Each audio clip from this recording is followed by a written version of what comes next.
نبی اکرم شفیع معظم صلی اللہ تعالی علیہ وسلم ارشاد فرماتے، فرمایا حسد نہیں جائز، حسد جائز نہیں،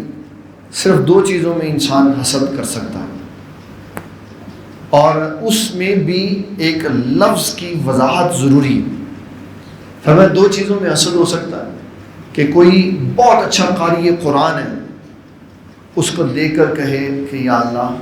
مجھے بھی اتنی خوبصورت آواز دے، میں بھی ایسے ہی قرآن پڑھوں، یہ حسد جائز ہے، اس کو کہتے ہیں رشک۔ اور کسی کے پاس بہت زیادہ مال ہو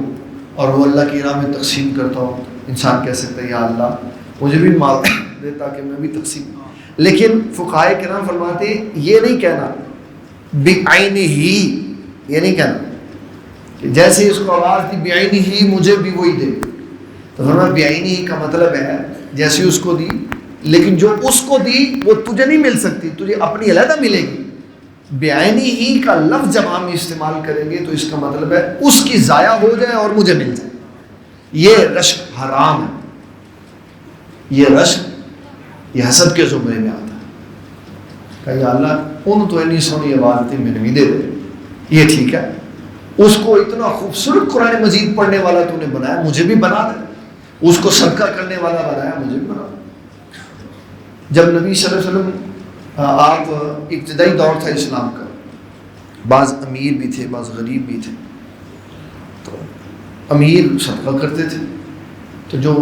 غریب صحابہ تھے انہوں نے عرض کی یا رسول اللہ صلی اللہ علیہ وسلم ہمارے پاس تو مال نہیں ہے، ہم کیا کریں؟ تو آپ نے فرمایا تم یہ وظیفہ پڑھو، وہ مال خرچ کریں گے تم وظیفہ پڑھو، تمہیں وظیفے کا ثواب ملے گا، ان کو مال کا ملے گا۔